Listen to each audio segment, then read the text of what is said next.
Attention! This makes absolutely no sense. Ladies and gentlemen, this is Zander's Facts.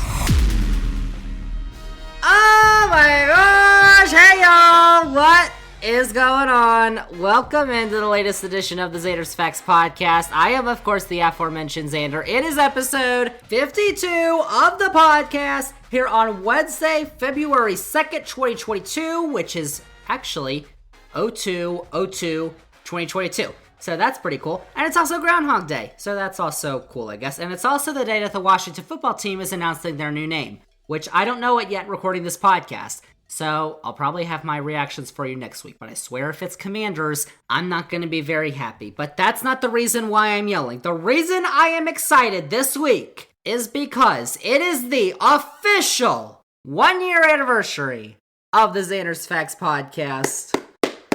We did it! 1 year! Zander's Facts podcast. Calm down, bruh. It's incredible. Thank you all for listening to episode 52, episode 51, episode 50, all the episodes back to episode 1.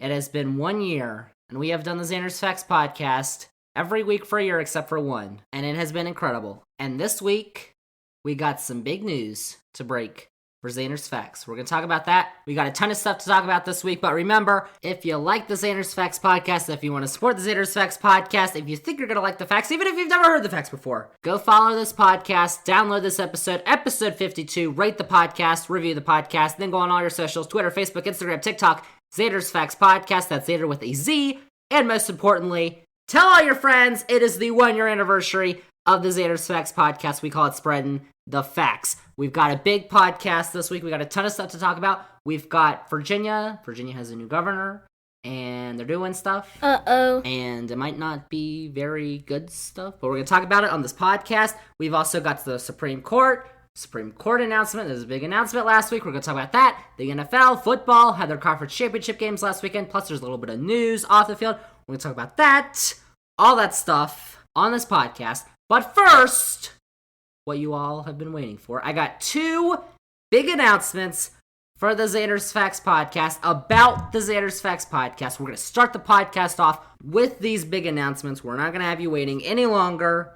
Let's start off. We've got two big announcements. On the 1 year anniversary of the Zander's Facts podcast, I've got two big announcements. Number one. Here we go. Are y'all ready?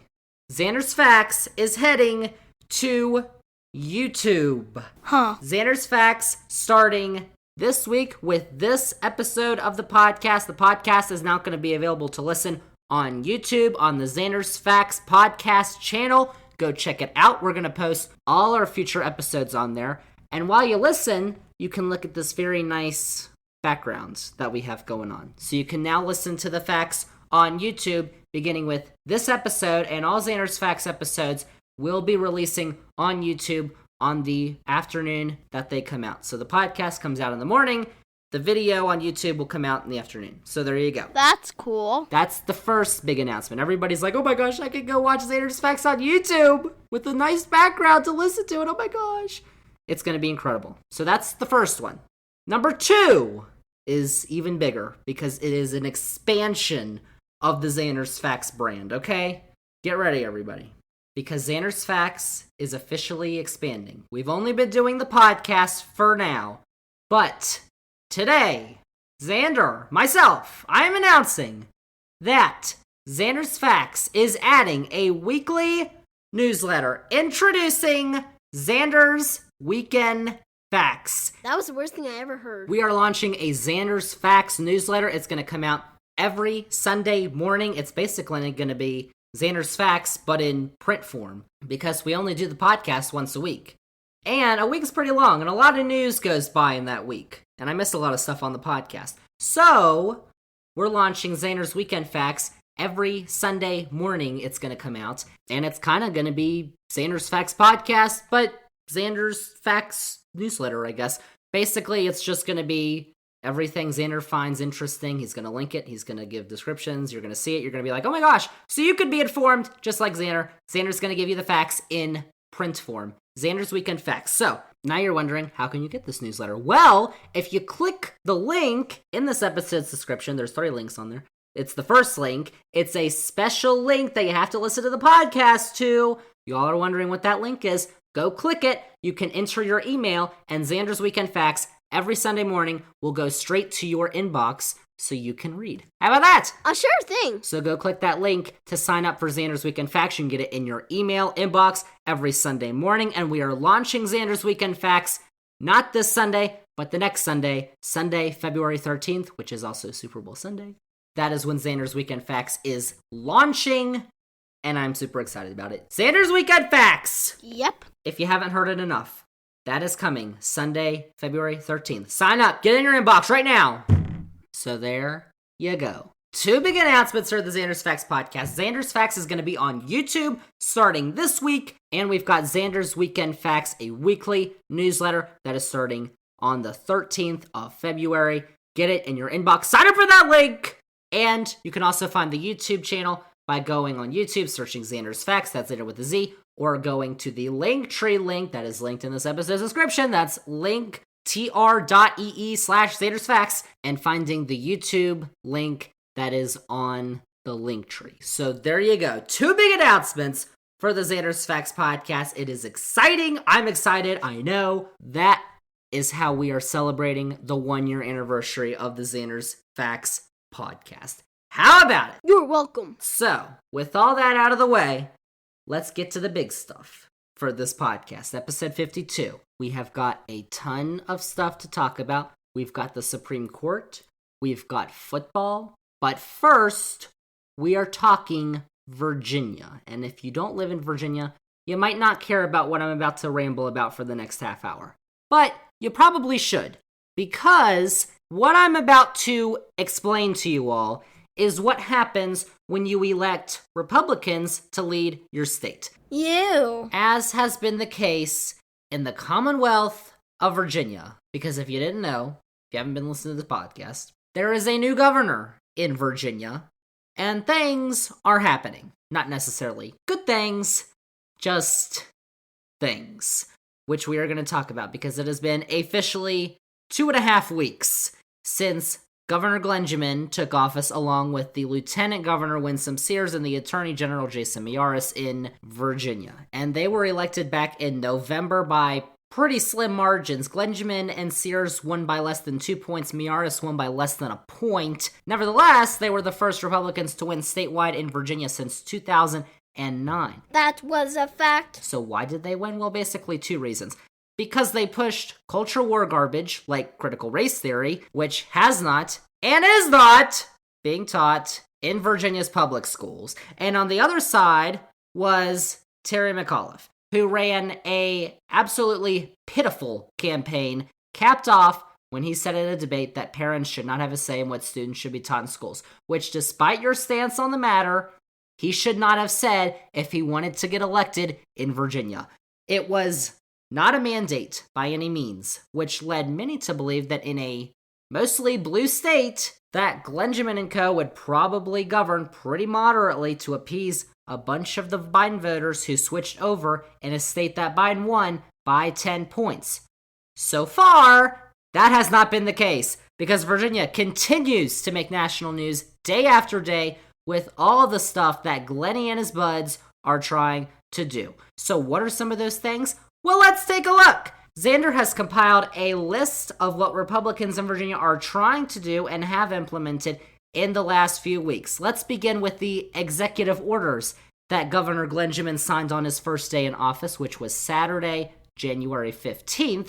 The first executive order, you'll like this, prohibited the teaching of inherently divisive concepts like critical race theory. Even though, as you know, because Zander told you, and you're not an idiot, critical race theory is not being taught and has not ever been taught in Virginia schools. So that was basically a waste of government resources and paper.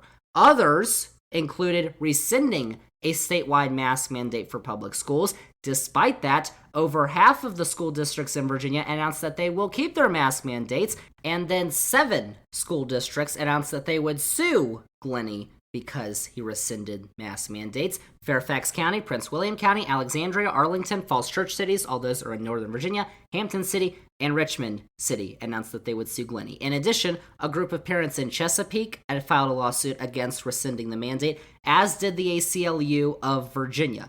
So Youngkin's order directly contradicts State Senate Bill 1303, which was passed in Virginia last year with bipartisan support, I might add, which states that school districts should, quote, provide such in-person instruction in a manner in which it adheres to the maximum extent practicable to any currently applicable mitigation strategies for early childhood care and education programs and elementary and secondary schools to reduce the transmission of COVID-19 that have been provided by the Federal Centers for Disease Control and Prevention, unquote.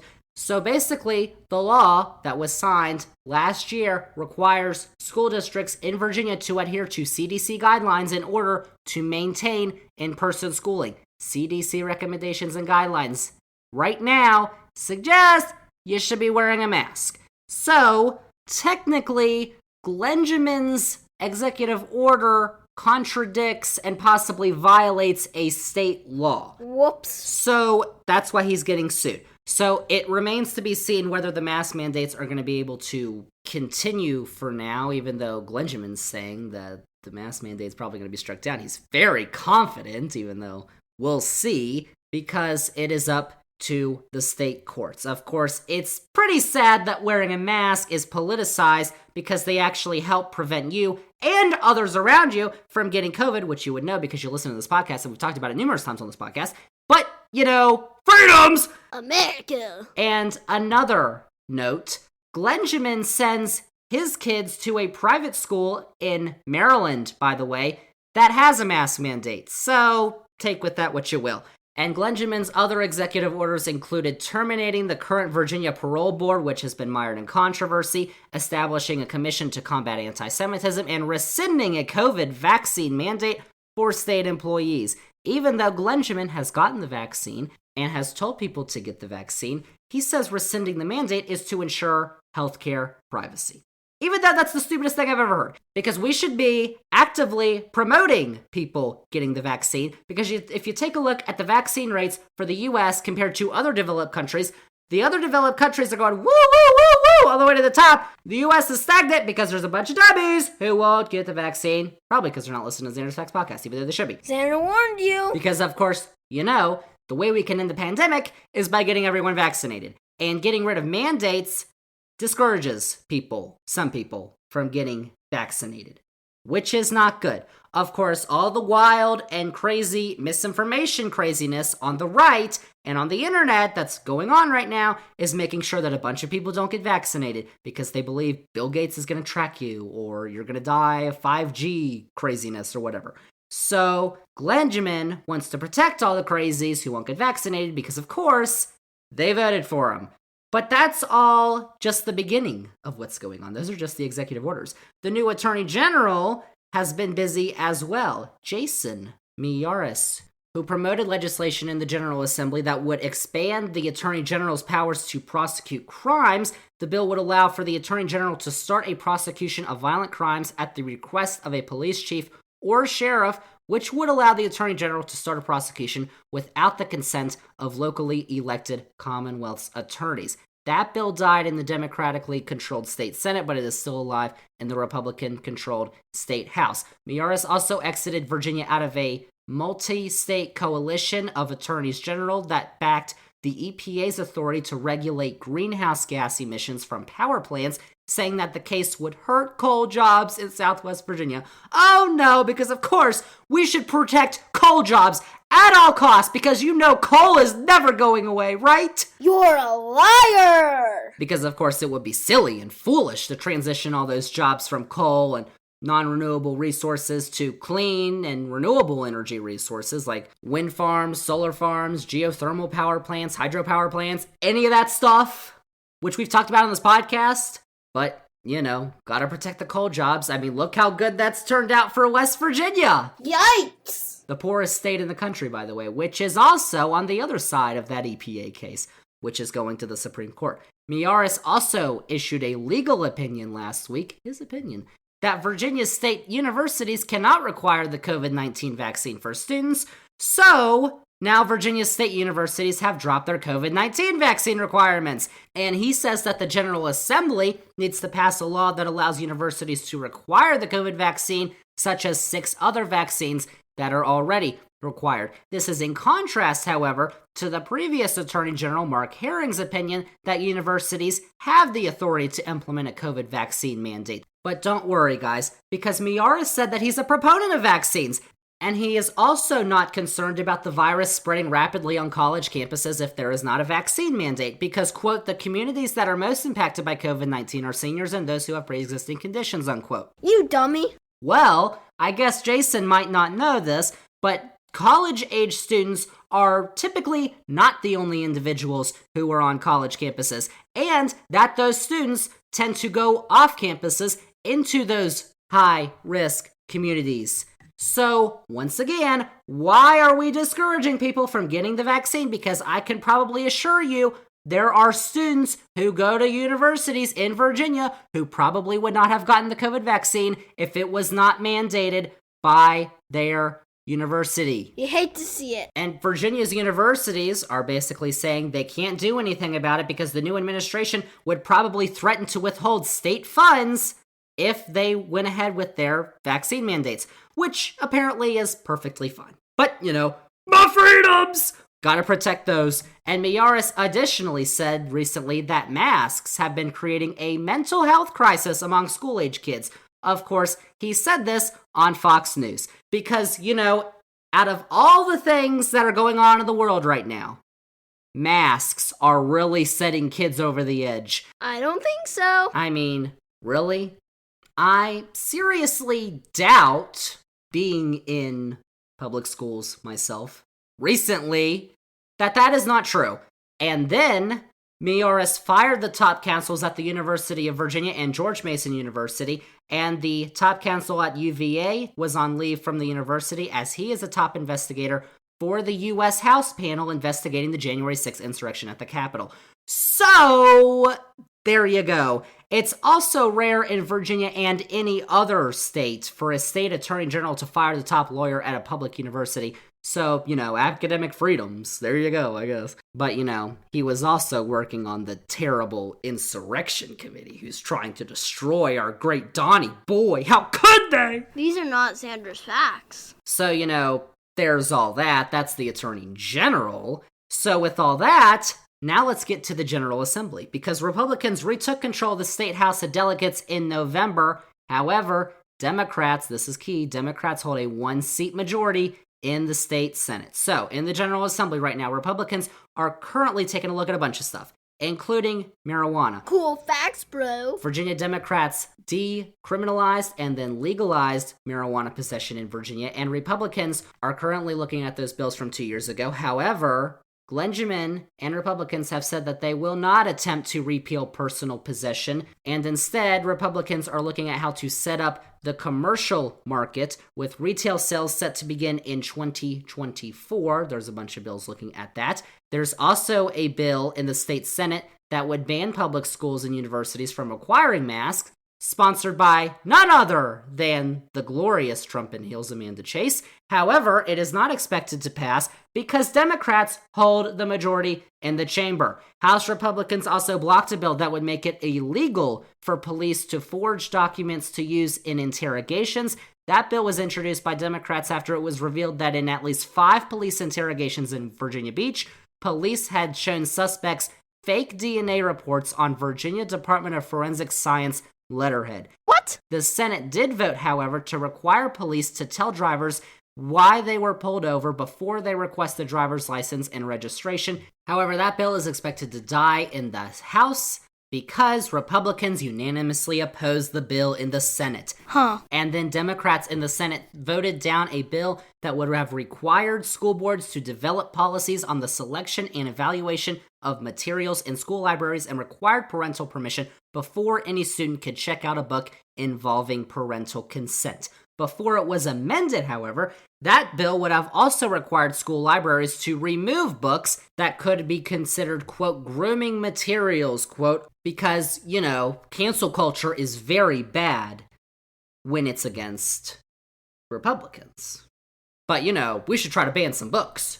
And it's also interesting how they're trying to ban books from the classroom before they're trying to ban guns from the classroom, because today, the day I'm recording this podcast, there was a shooting at Bridgewater College in Virginia that left 2 law enforcement officers dead.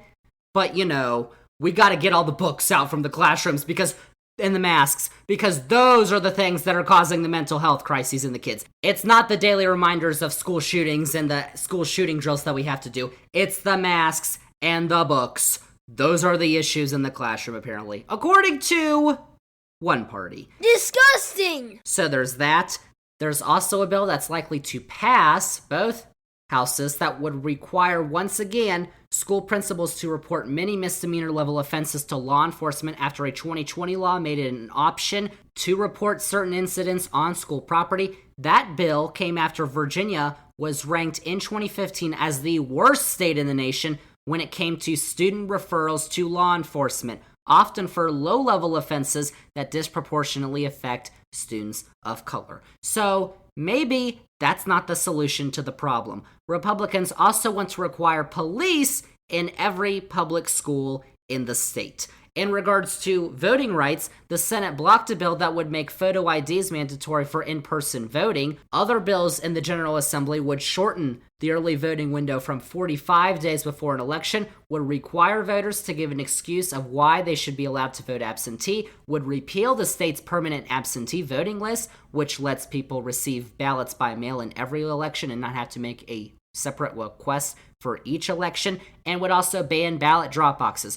All of those bills are expected to fail in the democratically controlled Senate. There are also, however, bipartisan bills that would punish gasoline-powered cars for parking in parking spots with electric vehicle charging stations, a bill that would require companies that allow customers to subscribe to services online to also unsubscribe online, and an anti-hazing bill that would educate students and university officials on the realities of hazing after a VCU freshman died of hazing last year.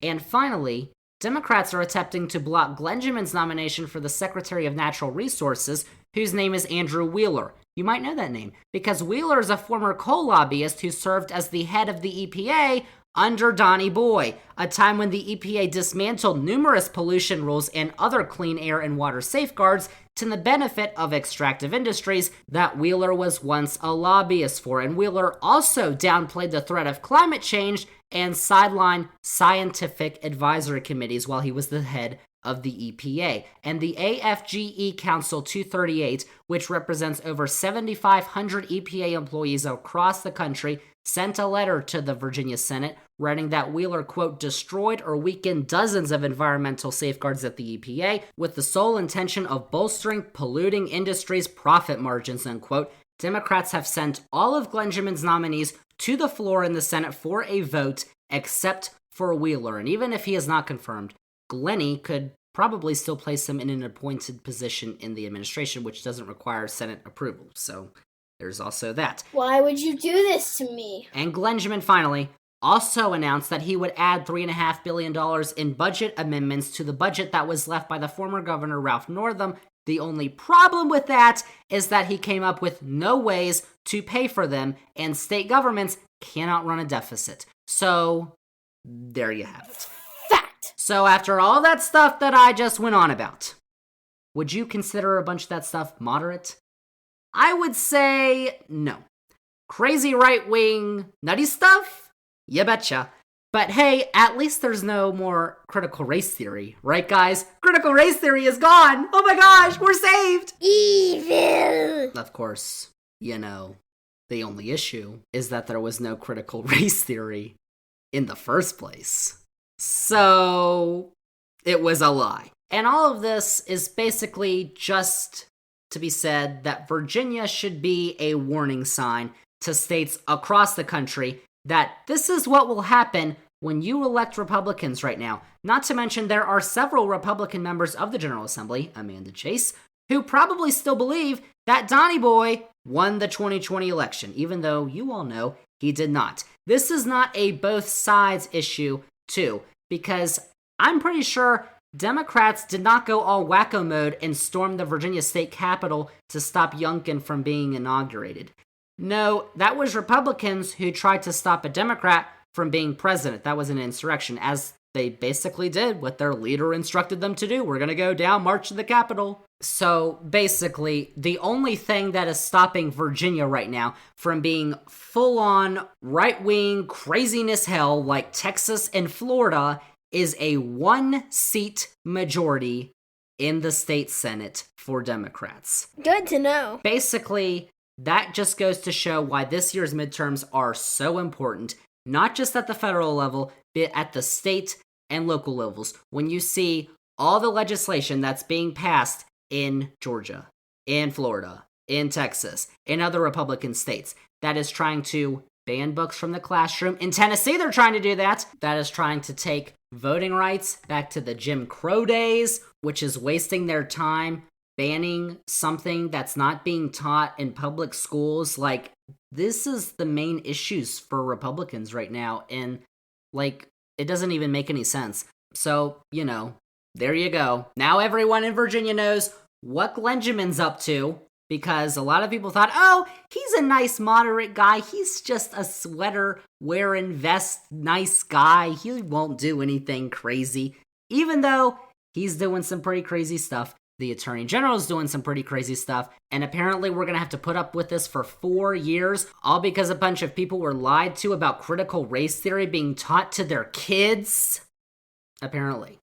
So, please save us, because this is not going to end well. And that's my little rant on Virginia politics for today. Thanks goodness that's over. But before we get to our football discussion on the 1-year anniversary edition of the Zander's Facts podcast, I know it's incredible. We get it! We are talking about the Supreme Court, because last week there was a Supreme decision that came out of the Supreme Court. How about that transition? Major news came out of the Supreme Court last week when it was announced that Justice Stephen Breyer would be stepping down from the High Court after serving for 27 years. The news was reported last Wednesday, and Breyer officially announced the news at the White House on Thursday. At 83 years old, Breyer is the eldest of 9 Supreme Court justices and is one of the court's 3 liberal justices. Ever since President Biden had been inaugurated, there had been calls on the left for Breyer to step down so Biden could replace him with a younger liberal justice. However, Breyer had publicly resisted those calls for quite some time until the news came unexpectedly last week. So this situation appears similar to what happened in the summer of 2018. Justice Anthony Kennedy retired before the 2018 midterms, which allowed then President Donny Boy to nominate someone who likes beer, Brett Kavanaugh, to the Supreme Court. That whole crazy mess. But Donny Boy might have done a little more pressuring than Biden did, however, because Biden rejected calls publicly to call for Breyer to step down, much to the dismay of the progressive wing of the Democratic Party. But it turns out that was kind of the right call, because Democrats were on edge after Justice Ruth Bader Ginsburg passed away in the summer of 2020, which led to Donny Boy appointing Handmaid's Tale girl Amy Coney Barrett to the court just weeks before the presidential election, with Senate Republicans allowing it to go through after many, namely Mitch McConnell, Lindsey Graham, Chuck Grassley, said after a 2016 vacancy that a justice should not be appointed in a presidential election year. Oh, but wait, when it's a Republican appointing a justice in a presidential election year, it's totally fine! This makes absolutely no sense. They definitely changed their tune there. And adding to the fact, Mr. McTurtle McConnell has declared that a Republican-led Senate would not allow any democratically appointed justices to be confirmed, no matter the time. So, both sides are apparently terrible. So anyway, they didn't want the same thing to happen to Justice Breyer, and now he is retiring, which is allowing President Biden to nominate his first Supreme Court justice. So what does this mean for the future of the court? Well, not much right now, because while Biden is certainly to nominate a liberal justice, it won't have an impact on the court's current ideological makeup. The court's still going to have a 6-3 conservative majority, which doesn't make any sense, considering 6 out of 9 Americans are not conservative, which is why we need to expand or revamp the court or whatever, but we can talk about that another day. Spitting the truth. Biden is also expected to nominate a black woman which would make the first black woman Supreme Court justice. Biden announced that during a primary debate during the 2020 election that if given the opportunity, he would nominate a black woman to the Supreme Court. In fact, it's how he gained the support of South Carolina Congressman James Clyburn, whose endorsement was crucial for Biden to win the South Carolina primary and revive his presidential campaign in the Democratic primary. So it would kind of make sense for him to follow through on this campaign promise, since it's the one that basically jolted him to the presidency.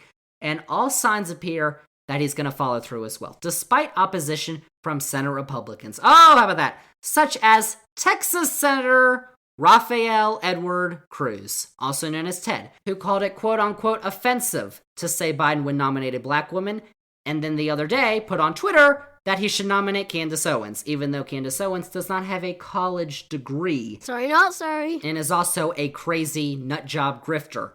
And Mississippi Senator Roger Wicker, who said Biden's pick would be the beneficiary of affirmative action. There you go. So, who are the likely candidates?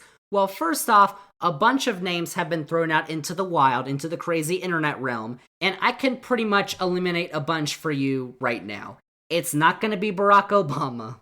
It's not going to be Hillary Clinton. It's not going to be Kamala Harris. It's not going to be Michelle Obama. Even though, if one of those were nominated, the Republican meltdown to any of those would be absolutely epic and hilarious. It's not going to happen. So let's take a look at some of the actual legitimate candidates for who Biden's going to nominate. There are, right now, 3 current judges who appear to be standing out. First is Judge J. Michelle Childs, who sits on the U.S. District Court for the District of South Carolina. She has been promoted by Congressman James Clyburn and is currently nominated for the U.S. Court of Appeals for the D.C. Circuit. And something interesting, South Carolina Republican Senator Lindsey Graham went on CBS on Sunday and praised Childs, calling her, quote, qualified by every measure, unquote, and, quote, one of the most decent people I've ever met, unquote. Does that mean he'll vote for her?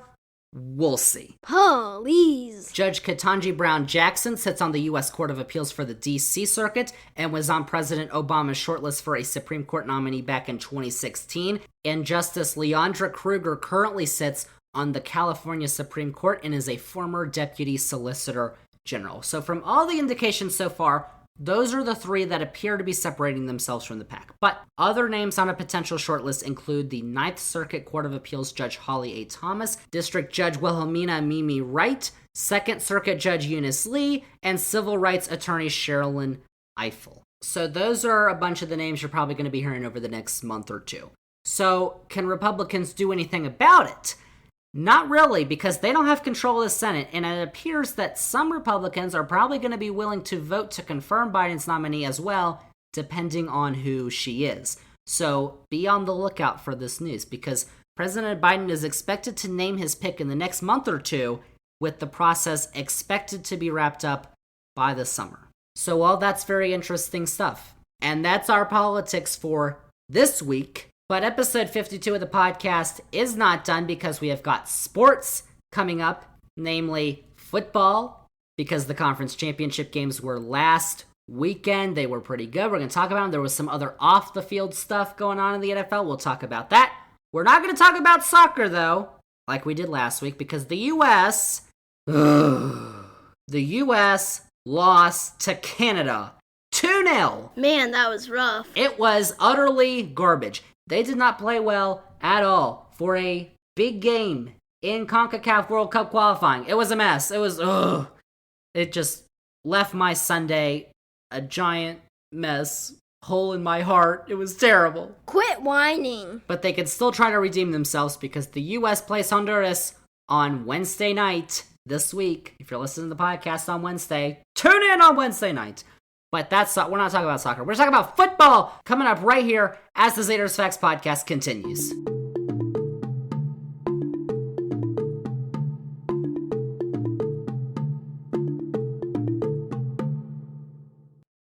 Zander's Facts.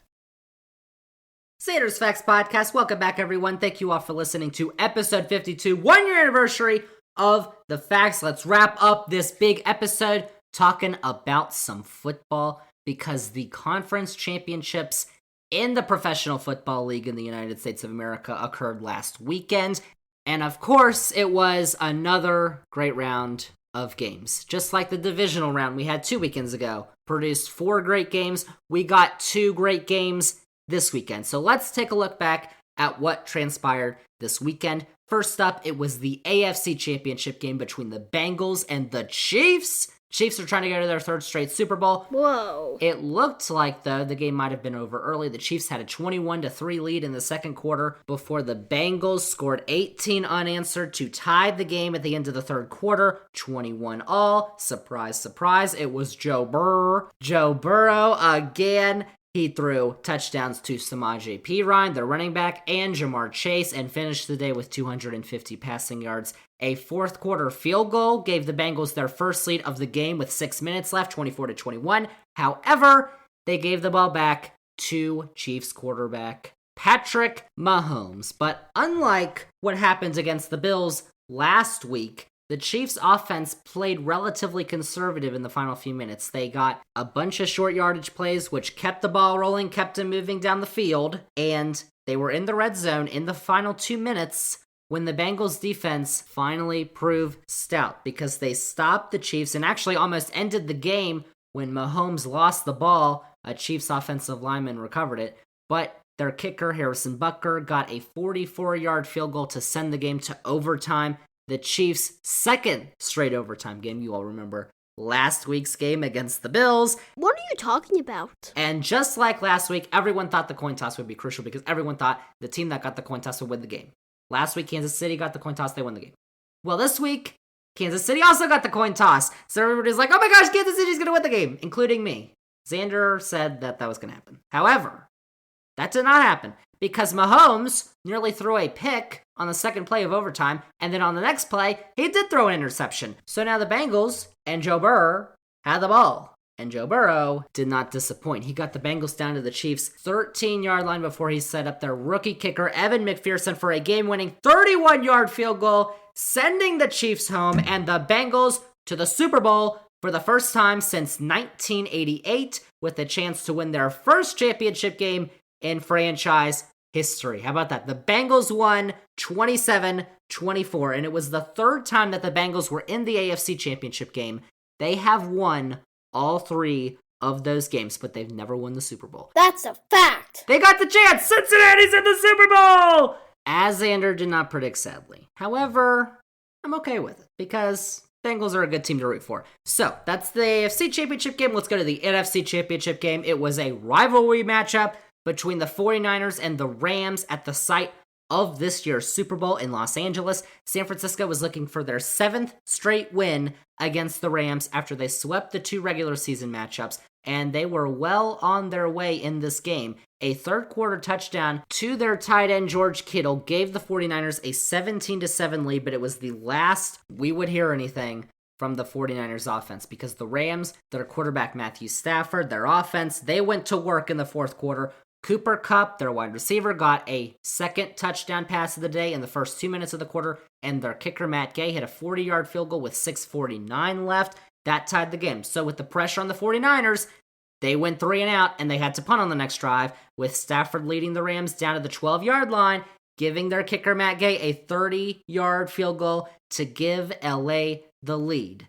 So then, the Rams, with their first lead since the early second quarter, had the lead with 1:46 left in the game. So, 49ers had a chance to respond. Their quarterback, Jimmy Garoppolo, threw a pick on the third play of the drive, and that sealed the deal because the 49ers didn't have enough timeouts. The Rams won. They are going to their second Super Bowl in 4 years after beating the 49ers 20-17. And that was the 5th time this season that the Rams have beaten a team that ended up finishing the season with 10 or more wins, which is the same number of wins that their quarterback Matthew Stafford had against those teams in his entire career with the Detroit Lions. It's a fact. The other team, Los Angeles, the Rams, are in the Super Bowl. So, there you have it.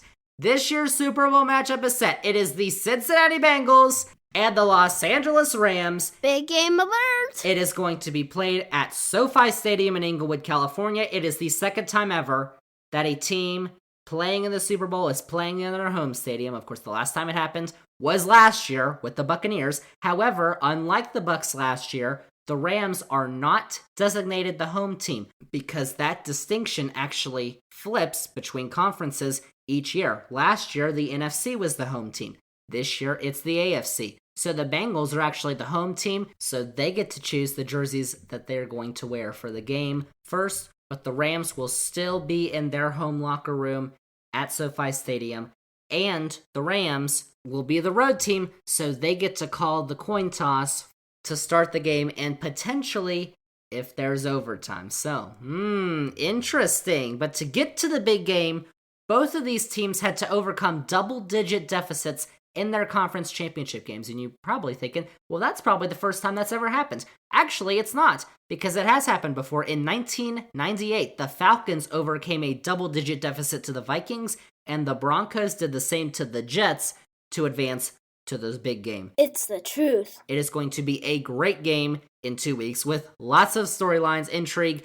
Both of these teams have been playing phenomenal over the last few weeks, over the season, and it's also incredible that Cincinnati is in the Super Bowl the year after they finished the season with a 4-11-1 record, and it has been quite a year for the city of Cincinnati because the University of Cincinnati, the Bearcats, they were the first group of 5 team to make the college football playoff semifinals, and now the Bengals are in the Super Bowl, and all of Cincinnati's public schools have said already there will be no school after the Super Bowl, which should be the case for everybody. Doesn't matter the city, everybody in the country. It should be a national holiday. That's what I think. Or played on a Saturday. I don't know. Zander's facts. But last week, I went 1-1 on my picks. I got the Bengals wrong, but I got the Rams right, so that's 50%. So the early record is 180 wins, 106 losses, with a 63% winning percentage, with only 1 game left. And I'm not picking it right now. Next week, you got to tune in next week to episode 53 of this podcast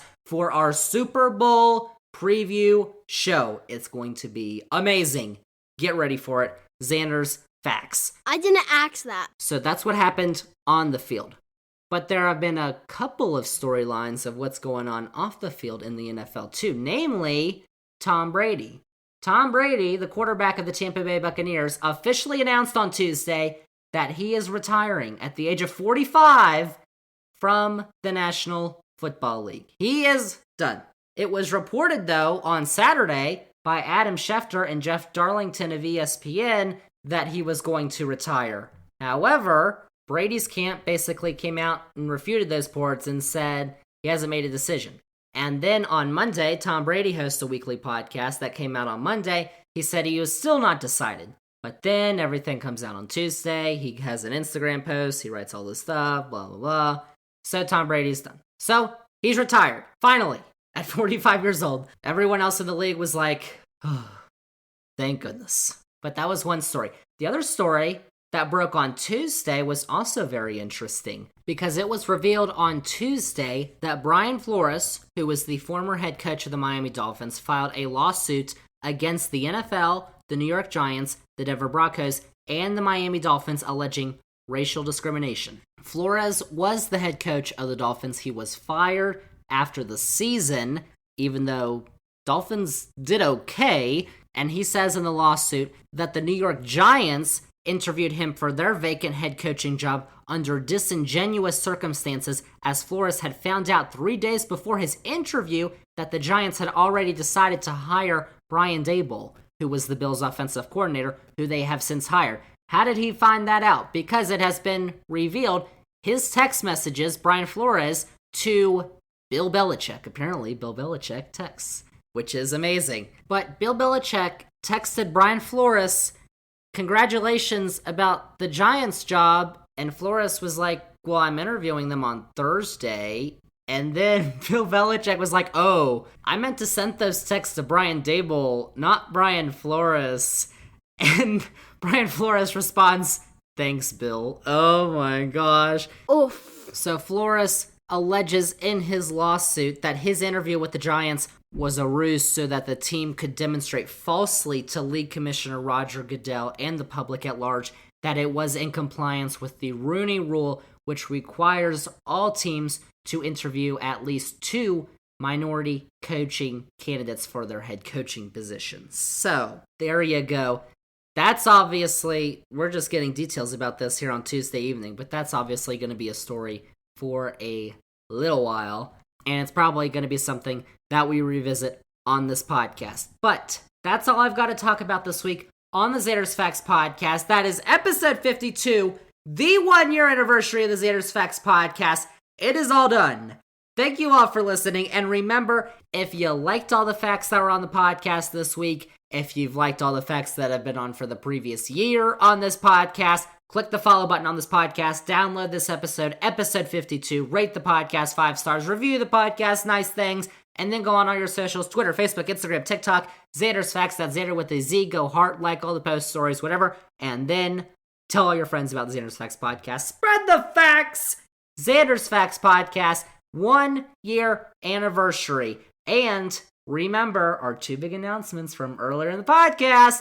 Go check out Zander's Facts on YouTube. That should be launching Wednesday afternoon. The first episode, this episode, is going to be on YouTube, so you can listen to the podcast and look at some nice background on your TV, your phone, wherever. And then you can go to the special link that is linked in this episode's description and sign up for Zander's Weekend Facts, so you can get Zander's Weekend Facts in your inbox every Sunday morning beginning February 13th.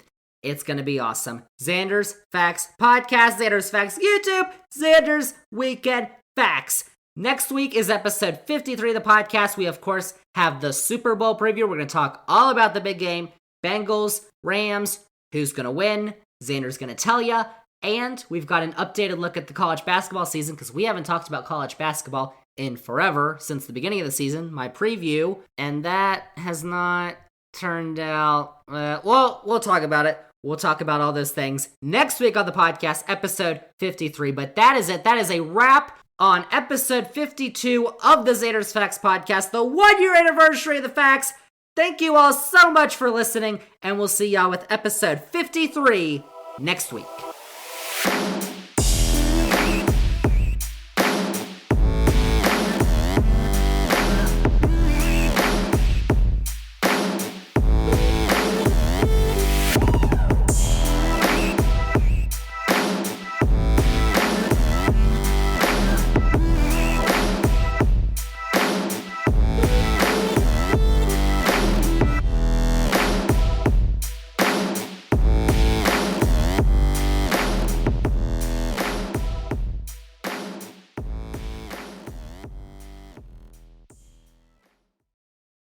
Congratulations.